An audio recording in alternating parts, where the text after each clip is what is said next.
Tycoon threat. My powerful boss number 5. I was falling down the rabbit hole again. But this time, there were sharp spikes waiting at the bottom, and the walls were covered with pictures of 16-year-old me clutching a Molotov cocktail. Someone knew about my past. They'd been in my apartment, and now they were going to blackmail me. I couldn't stop checking my phone. Pick it up, put it down over and over. Waiting, hoping, dreading. When it finally chimed, my heart thundered so hard I thought it might burst. But it wasn't them. It was my older sister, sending an update about my niece and nephew. A snapshot of their happy, normal lives. Somehow that was worse. I sank to the kitchen floor, my stomach knotted tight. The air around me felt heavy, pressing down as I took slow, deliberate breaths, like I was underwater. My sister's cheerful message glowed on the screen, mocking me with its simplicity. There was a world out there where families laughed, kids played, and everything was right. But I wasn't in that world. I was trapped in this one. A twisted game of lies and secrets. Falling for my damaged boss, while trying to destroy the company he'd built. The cold anger that had driven me to infiltrate Stone Black was splintering, replaced by doubt. Could Mr. Stone really be involved in illegal dumping? It didn't feel possible. But billionaires don't become billionaires without blood on their hands. At least, that's what the rational part of me insisted. Then there was the other part, the part that wanted him. The part willing to forgive it all for just one kiss. And somewhere deep inside, younger me, the rebel with fire in her hands, judged the woman I'd become. Weak, naive, foolish. A girl who thought she could take down a giant corporation, only to end up sleeping with the boss. I finally peeled myself off the kitchen floor and collapsed onto the sofa. But even there, I couldn't escape it. The photo and the article, damning proof of my past, were buried under a pile of junk mail on the coffee table. My thoughts spun in endless circles, crashing into the same two options. Confess everything to Mr. Stone, or leave him and never come back. The hours crawled by, thick with guilt and anger, until I couldn't take it anymore. Deciding to be the reckless idiot I already felt like, I grabbed a bottle of white wine from the fridge. Sure, it was barely past lunch. I didn't care. The first glass disappeared in seconds, the alcohol hitting me like a warm wave. The second glass followed just as quickly. By the time I poured the third, the anxiety that had gripped me all morning was starting to fade. It wasn't gone. Not completely. But for the first time that day I could breathe. I arrived at work on Monday with a pounding headache, dark sunglasses, and a giant cup of burned coffee from the slow cafe down the street. It tasted terrible, but I didn't care. I needed caffeine, sugar, and liquid, preferably all at once. I still hadn't heard from whoever had been in my apartment, but somehow, the hangover had dulled my anxiety. I shuffled through the lobby like a zombie and stepped into the elevator, pressing the button for the top floor. My body ached, my mind was foggy, but I figured, how much worse could it get? Then the elevator doors slid open. Leaning casually against my desk, flipping through a manila folder, was Mr. Black. "Delilah, so good to see you," he said, smiling warmly, like we were old friends. I stepped out on autopilot, my eyes darting toward Mr. Stone's office. The doors were closed, but I couldn't tell if they were locked. "He's not in," Mr. Black said, his tone light, almost teasing. "Good morning, Mr. Black," I mumbled, walking past him and around my desk. I set down my bag and slipped off my sunglasses, feeling unmoored. Was Mr. Black my boss too? And what was he doing here? He stood and pulled out the guest chair across from my desk before sitting down, his gaze fixed on me. "Rough night?" he asked, his tone laced with concern. I took a sip of my burned coffee, stalling for time. I needed to snap out of it and get into professional mode. He wasn't just anyone, he was the co-owner of Stone Black. I braced myself for questions about financial reports or contracts. But instead he waited, looking genuinely interested. The slick, wolfish demeanor he'd shown at the party was gone. "White wine," I said finally, regretting it the second the words left my mouth. What kind of idiot admits they're hungover to their boss's partner? Mr. Black chuckled, leaning back slightly. "It's the preservatives they use. Doesn't matter how expensive the wine is. You can still wake up feeling like you've been hit by a truck. Jay and I once had a $500 bottle at a resort, And the next morning we practically raided the buffet. I think the chef was crying in the kitchen after we ate all the bacon and fried food they had. Despite myself, I laughed and immediately winced as my headache flared. He noticed, a hint of guilt flashing across his face. Sorry we didn't get to talk much at the party. It's, well, complicated. He trailed off, gesturing vaguely. Years ago, one of Jackson's girlfriends decided to tell him she liked me more. Total lie, by the way. I'd barely spoken to her. But it put a crack in our friendship. I love the guy like a brother, but he gets touchy when I'm around someone he likes. He looked down at the folder in his hands, almost shy, before laughing softly. Wow. Oversharing much? Pretty sure you didn't need a Monday morning therapy session from me. Forget I said anything. It's fine, I replied, managing a smile. Pretty girl? That word stuck in my head, repeating itself. Okay, let's get to work before I say something else dumb, he said, his tone lightening. I was hoping you could help me out. My assistant's out on maternity leave, and I don't have a replacement yet. I know you're technically Jackson's assistant, but I've got a meeting tomorrow, and I could really use your help pulling together some contracts and correspondence. Mr. Stone has me working on a lot of contracts right now, but I'm sure I can help. Is that what you're looking for? He handed me the manila folder. It only held 3 sheets of paper, specific contracts between 2 companies, correspondence from a certain date range, and additional documents for another set of companies. This should be doable, I said after a quick skim. I'll have something for you later today. You're a lifesaver, he said, grinning. Marguerite usually handles this, but apparently, she thought having a baby was more important than staying at work. Selfish, really. I laughed, though the motion made my head throb again. Stop making jokes, I groaned, taking another sip of my terrible coffee. My head can't take it. Deal, he said, standing. I'll see you later, maybe. With that, he pressed the elevator button. As the door slid open, he turned and gave me one last smile before disappearing inside. I leaned back in my chair, my headache forgotten for a moment as my thoughts spun. What had just happened? I was halfway through Mr. Black's work when the elevator dinged. Out stepped a delivery guy who looked like he'd just come from a surfboard. Not a uniform. He had shaggy blonde hair, a lazy grin, and a white paper bag in his hand.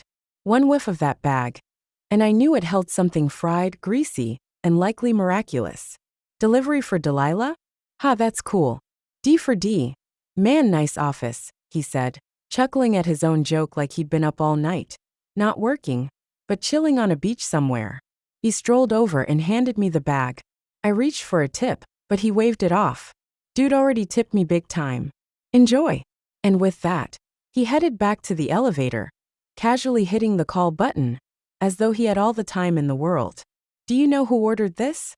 I called after him, the question tumbling out as curiosity got the better of me. He stepped into the elevator, flashing a sheepish grin. Sorry, dude. The door slid shut before I could press further. I opened the bag, and the scent hit me, a heavenly mix of bacon and fried hash browns. My stomach, still reeling from last night's wine-fueled disaster, gave an audible growl. Inside the bag was a container filled with crispy bacon, 2 golden hash browns, 2 perfectly fried eggs, and slices of seared tomato. There was also a small note, already going translucent from all the oil. Bacon, bacon, bacon.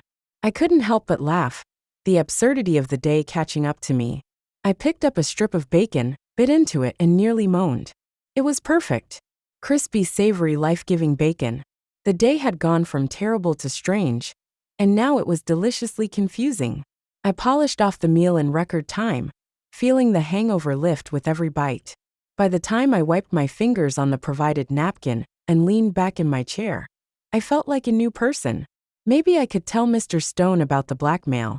Maybe he'd understand.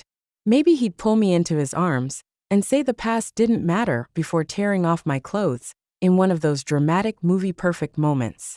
I was mid-daydream when my computer pinged with a new email. It was from Mr. Stone. I smiled as I clicked it open, only to feel my excitement evaporate when I realized it was just a work request. But then I frowned. The email wasn't just routine. He was requesting the exact same contracts that Mr. Black had asked for earlier. I picked up Mr. Black's notes and compared them, hoping this was some weird coincidence. It wasn't.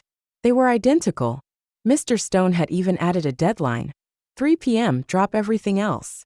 My computer pinged again. Another email. This one was from Mr. Black. Hope you enjoyed the bacon. It was followed by a new request. Sorry to ask, but the meeting's been pulled forward. Can you get that material to me by 2 p.m.? And at the bottom of his email? A smiley face. The expression on my face did not match his cheerful emoji. What in the hell was going on? At 5 minutes to 2 I sent off the work to Mr. Black, and then Mr. Stone. Let them both have it at the same time, and sort out whatever was happening.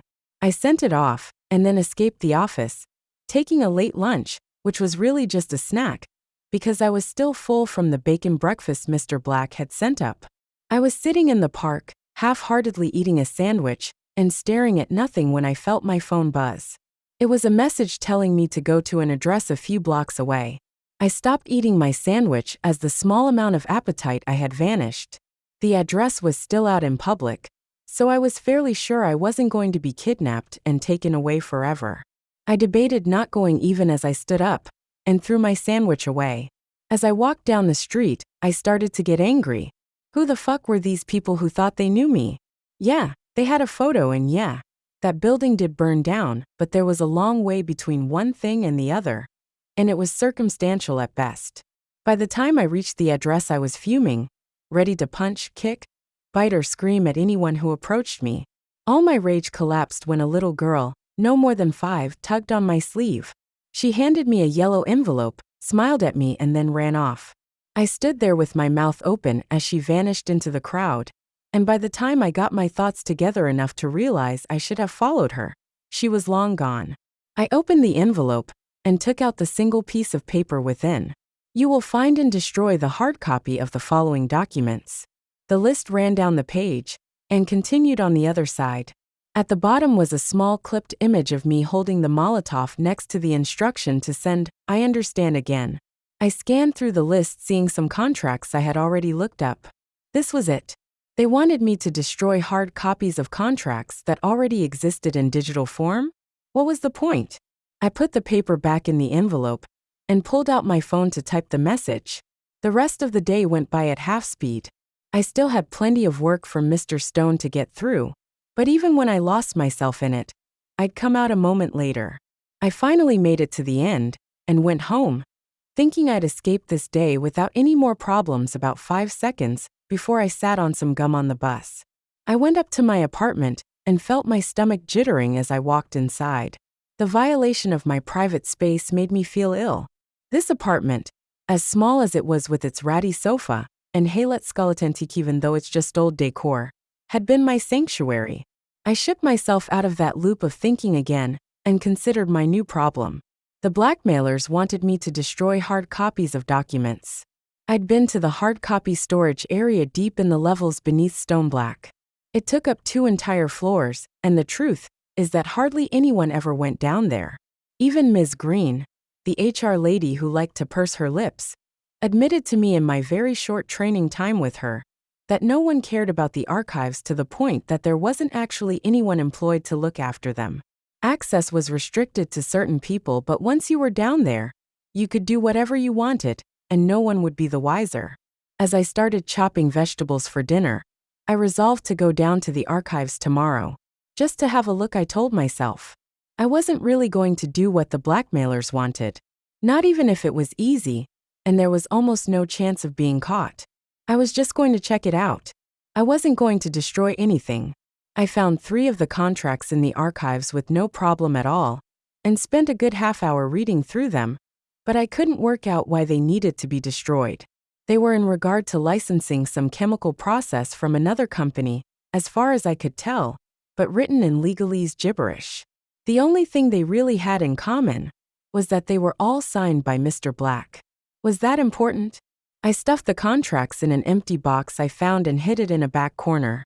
Once I managed to connect all the dots, then I could decide what to do. In the elevator on the way up, my thoughts suddenly turned away from my predicament and to Mr. Stone. He'd be back tomorrow, and he promised my training would begin. I shivered at the idea, What did he mean by training? Knowing his love of high-tech sex toys, I'm sure it would involve some device that could make me orgasm at the press of a button.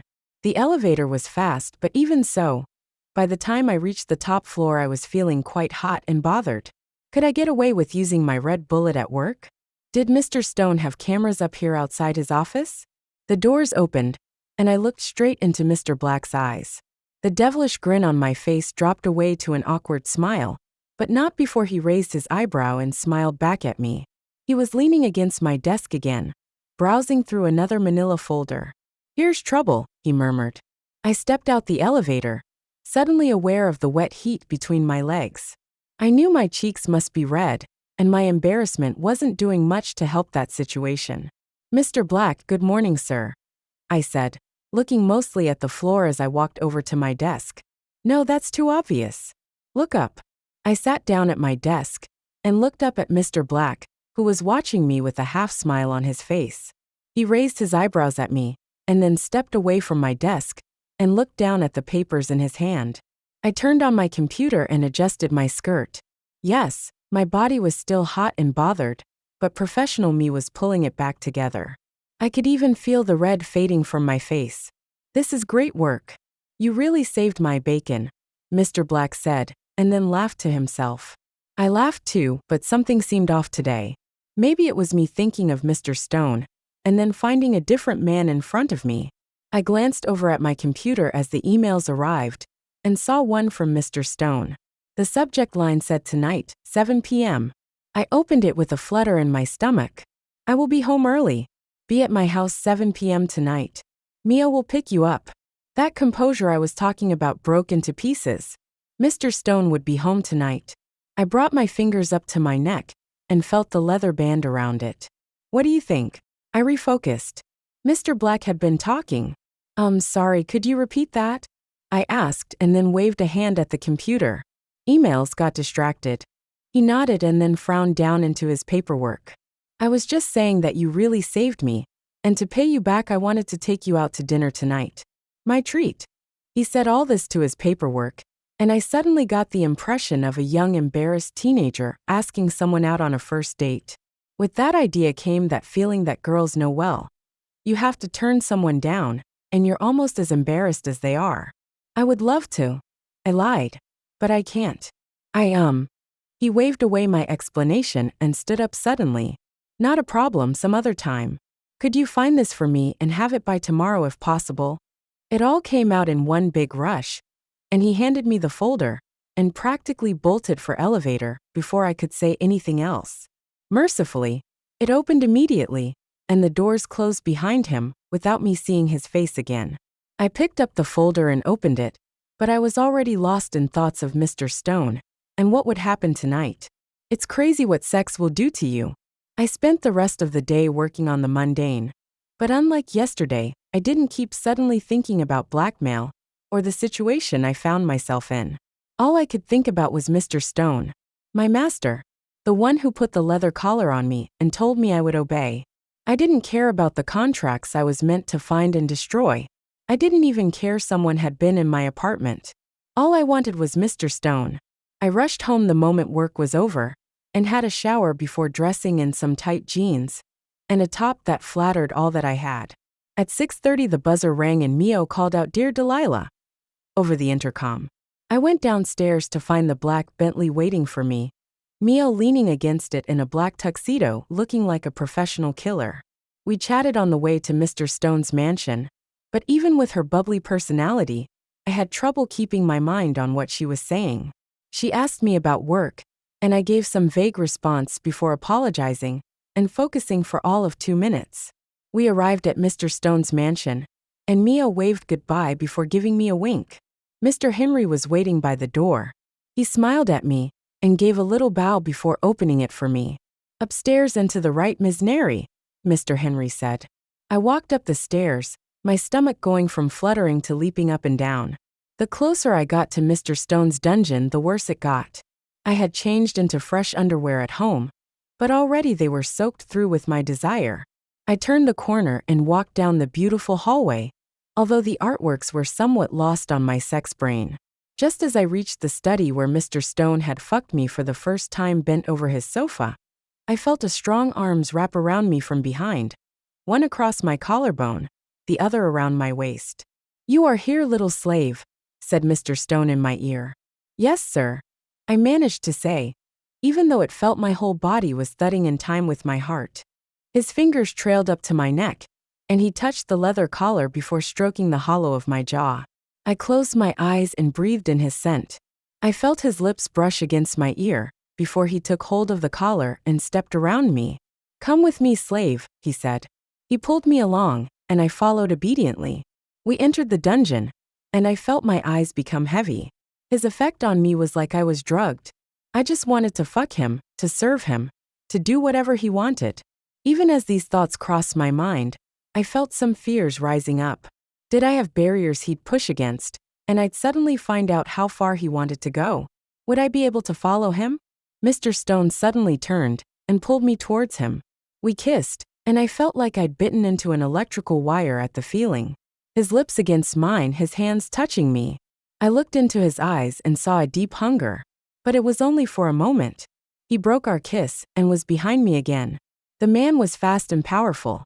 I felt his body near mine, and then saw his hands in front of my face holding a thick black blindfold. He covered my eyes and then stepped away from me. "Can you see?" he asked from somewhere behind me. "No, sir," I said. No light was getting through at all, and without my sight my other senses seemed to magnify. "Wait," commanded Mr. Stone. "Yes, sir," I said. I heard him move behind me, a rustle of fabric on fabric, but then nothing else. If anything, the man was preternaturally quiet. I focused on calming my breathing, feeling my heart slowing down, and the pounding rush of blood in my ears fade away. To my right I heard a soft clink of metal on glass, and then the rattle of ice cubes. Was he making a drink? "Take off your clothes," Mr. Stone whispered in my ear, and I almost screamed. I managed to bite my lip in time to stop myself. "Yes, sir," I said and reached down to unbutton my jeans. I pushed off my shoes and after a momentary struggle with my very tight jeans, slid them down my hips and off, taking my socks with them. It wasn't cold in the room, but when the air hit my wet underwear, I felt a chill. "Faster," Mr. Stone whispered in my ear again. I couldn't hear where he was over my own body going crazy, but then I felt him behind me. Felt his fingers trail over my ass and down to the wetness between my legs. I moaned as he pressed his fingers against me, before he stepped away, and was gone again. I unbuttoned my top and dropped it beside me before my bra followed. Finally I slipped my underwear off, and dropped them to the floor. I kept closing, and then opening my eyes under the blindfold, as though I'd suddenly be able to see something, but I was in complete darkness. I heard another clink of metal on glass to my right, and then a scraping sound. I felt a rush of bumps flood up my arms with every new sound. What was Mr. Stone doing? I heard another clink of glass before he spoke again. 2 steps forward. "Yes, sir." I took 2 steps, and then stopped, now trying to remember the layout of the room, and what was in it. There were tables and all sorts of sex toys all over the place. Half the things I had no idea what they did. Reach down and feel the bench in front of you. Turn around and sit down. "Yes, sir," I answered and reached down. My fingers touched a soft warm surface with a firmness underneath. I ran my hands outwards and around, and felt it was about twice as wide as me. Not a bed but a bench with a soft covering. Using my hands to guide me, I sat down on it. "Now lay back and put your hands above you, little slave," Mr. Stone said. I lay back on the bench, feeling the warmth of the material against my back. As I raised my hands above my head, I felt Mr. Stone's strong hands grab my wrists, and he pulled me back, sliding me further up the bench. I felt 2 leather bands clasp around my wrists, locking my arms in place. I heard a single footstep, and then he was gone again. I strained my ears to hear where he was and felt like my whole body was vibrating with the effort. I heard a soft scrape of glass from across the room. Then his lips, hot burning, his mouth enclosing my nipple, a tiny trickle of hot liquid running down the side of my breast. I gasped and heard him swallow. In the darkness I could smell hot green tea. I heard a soft sip of liquid, and then Mr. Stone's burning mouth covered my other nipple. Its heat rushed through me, and as his teeth grazed against my breast, I moaned. Mr. Stone moved with hot kisses down my body, across my stomach, moving away and back so I never knew where he'd touch next. He bit my earlobe, and then sucked it into his hot mouth before nipping at my breast, kissing under down my left arm, and then suddenly kissing me on the lips. I opened my mouth and drank the hot tea from his mouth, desperate for it. He moved away, and then I shrieked as freezing cold brushed over my breast. His mouth closed over my nipple, and I felt an ice cube rub across me. He kissed with his cold mouth down my body again, and I almost screamed at the sensations rushing through me. A moment later, I felt the tip of his finger touch me, and it was hot and wet. He must have put his fingers in hot water. He stroked down my body, and then twisted my nipple between his fingers. The heat hit the cold, and I moaned something incomprehensible. I felt him move down my body then, kissing from lips to neck to breast to stomach and down my thigh. Over my gasping, I heard him sip something, and before I could wonder if it was hot or cold, I felt his lips press against the slick wetness between my legs. I was on fire for him, but it didn't match the temperature of his tongue. I felt his hot mouth move against me, and then he covered my clit and swirled his tongue around it. The hot tea shocked through me, and then I felt him swallow before pressing his tongue against me once more. He started in a circular motion, swirling his tongue, pressing against my clit then around it. I immediately felt myself starting to twitch. I had waited all day for this. Waited since he'd kissed me out the front of my apartment, and I'd felt his cock press against me. He continued around and around, and I started to gasp in short breaths as the pleasure became too much. "Come for me," Mr. Stone said, his deep voice sending a vibration through my clit. He swirled his tongue at double speed, and I felt his hands gripping my waist. Somewhere between one circle and the next, I came, my hips bucking back and forth involuntarily. Mr. Stone slowed as I gasped. Every nerve sensation turned up to maximum. His licks turned into gentle kisses, down away from my clit, to my thigh and back again. I had all of a minute to recover before he slipped 2 fingers inside me and pressed his lips against my clit again. I felt his fingers rub against my G-spot inside me, that feeling halfway between pleasure and pain, where too much is not enough. His tongue swirled around my clit in a wide circle, and as it did, he moved his fingers inside of me. The pressure against my G-spot from inside my body took over. Without my sight, I was just a hot throbbing mass of nerves being played like a piano. My arms were tied so I couldn't move away, and I couldn't move closer. I was completely under Mr. Stone's control. He moved his hand up and down, slow at first, but then speeding up, and at some point took his mouth off my clit. His fingers inside me felt like his cock, and his palm was pounding with a fast rhythm against me. My first orgasm hadn't faded, and now it came roaring back for an encore. This time my legs were shaking, and I screamed something, but I don't know what it was. Every thrust inside me was a new electric shock through my body, somewhere between my orgasm and gulping breaths. Mr. Stone pushed my knees up, tilting my pussy, and moved up against me. "Quiet now, my slave," he said. I felt his hard cock pressing against my opening, and I tried to calm myself, but I couldn't. One orgasm on top of another, hot tea, cold ice, and now his cock. I took 2 or 3 deep breaths, feeling the aftershocks of my orgasm still zipping through me. I was about to say, "Yes, sir," when he pushed the full length of his cock inside me, and my eyes rolled back in my head. He felt so big, stretching me out, filling me up. He was over the top of me, his body pressing against my legs. I felt small beneath him, completely within his power. Then I felt his hands against the back of my neck, and the blindfold slip away. Mr. Stone pulled my head up, our noses almost touching. All I could see was his face, his blue-green eyes flashing like he wanted to fuck me, or kill me, or kiss me. He moved his hips and pulled me against him, and I curled up underneath him. Somehow he'd loosened my restraints without me noticing, and I found myself clasping my hands in front of me, like I was praying as Mr. Stone began to fuck me. With every thrust his hard cock rubbed past my G-spot, and then his body hit my clit. Inside and out the pleasure rushed around, down my legs and up again, up my spine. He fucked me, and I went somewhere past orgasm, and into pure pleasure stretching out for eternity. I don't know how long it lasted. The entire world was Mr. Stone and I was his slave, sliding back and forth beneath him, his strong hands clasped behind my neck. I was begging and moaning, and just when I thought it couldn't feel any better, he'd speed up and jolt me along with him. All through this, our eyes were locked together. He was my entire world and I was his. A million years later, his breathing quickened and his hands clenched, and I found myself repeating, "Yes, sir. Yes, sir, sir. Yes. Yes," over and over as he pounded into me. I felt a flooding warmth rise up from deep inside me, a hot wave with an electric edge, and right in that perfect moment he came, his eyes fiery and locked on mine. I don't know how much time passed after that.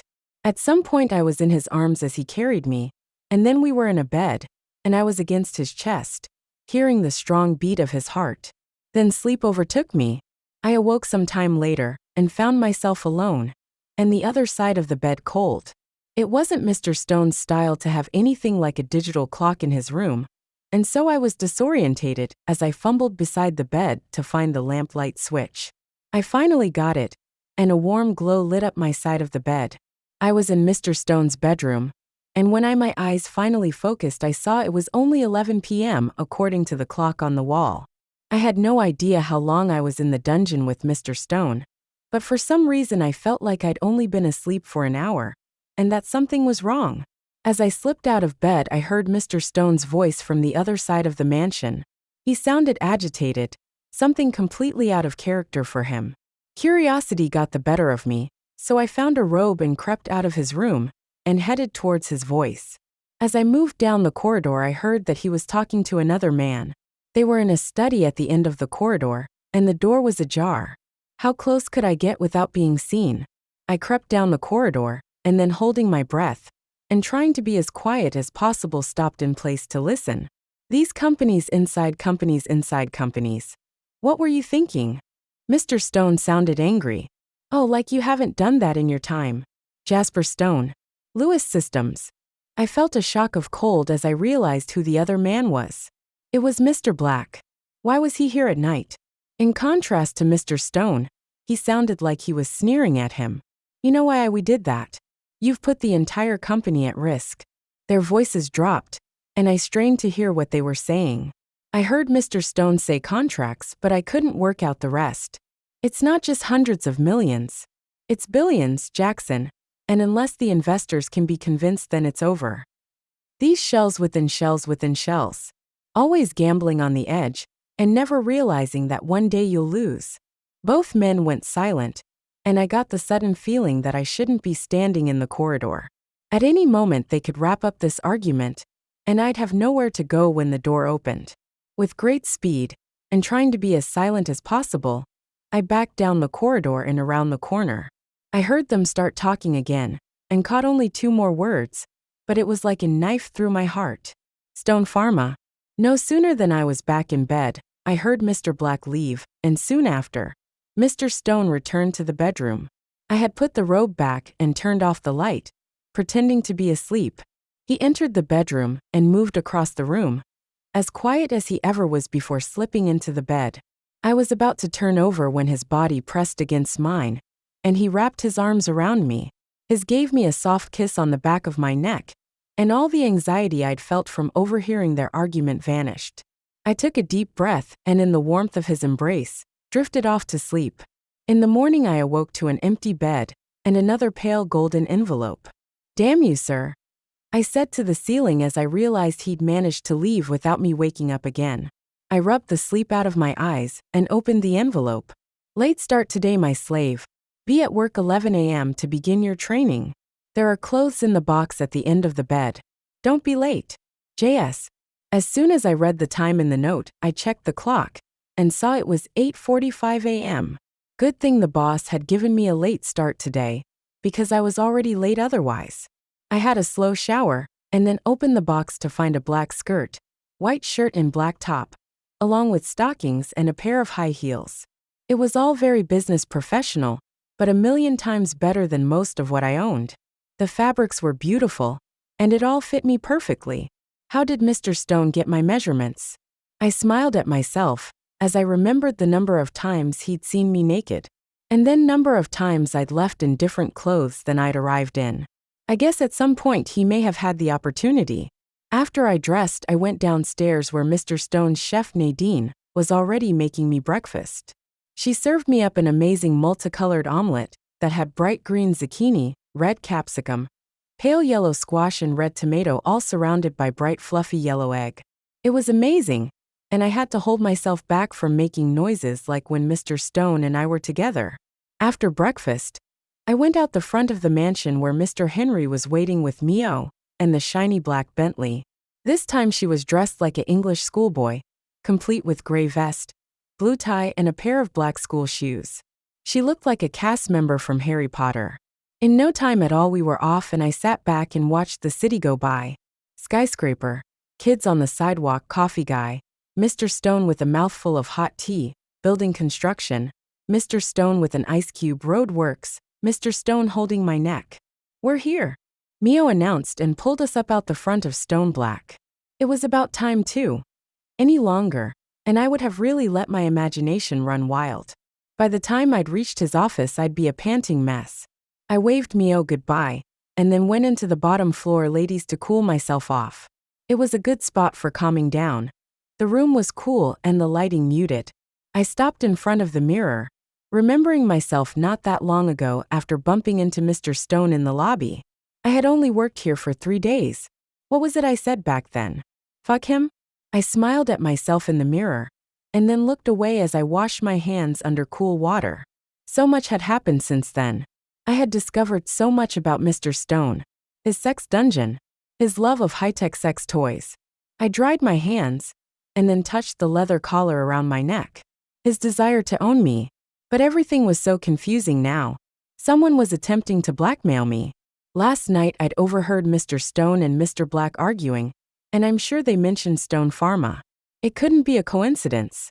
I had signed up so I could find something, anything, to harm Stone Black, and then I'd met Mr. Stone and then I'd fallen for him.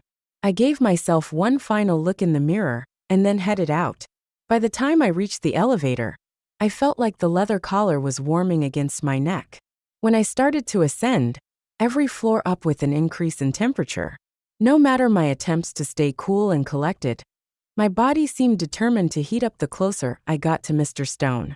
The doors opened and I checked the time. 11 a.m. on the dot. I walked up the mahogany doors and pushed them open to find Mr. Stone sitting behind his desk in a pitch black suit. I strolled in feeling sexy and hot. Tie me up, tie me down. I was ready for anything. Except one thing. In front of Mr. Stone on his desk, he had 3 papers spread out. The first was the picture of me at 16 holding the Molotov cocktail. The second was the article about the fire. And the third was the log of me swiping in and out of various areas. Yesterday's trip to the archives was highlighted in red. I felt the bottom of the world plummet away. I looked up into Mr. Stone's eyes. They were flat and emotionless. "You said I could trust you," he said. I felt 1,000 explanations rising up inside me, but my mouth wouldn't work. I had no voice, and there was nothing I could say. I turned and ran out of his office, heading for the elevator. I pounded on the call button, tears running down my face. I should go back. I need to leave. I need to tell him what he means to me. I need to leave forever. Some part of me wanted him to come running out of his office and grab me in his arms, pull me close to him. I would tell him everything, and then he would tell me it would be okay, that he still wanted me. The elevator doors opened, and I stepped inside, but no call came. Jackson Stone didn't come striding out of his office. The doors closed and I pressed the button to go down. I felt like I was descending straight to hell.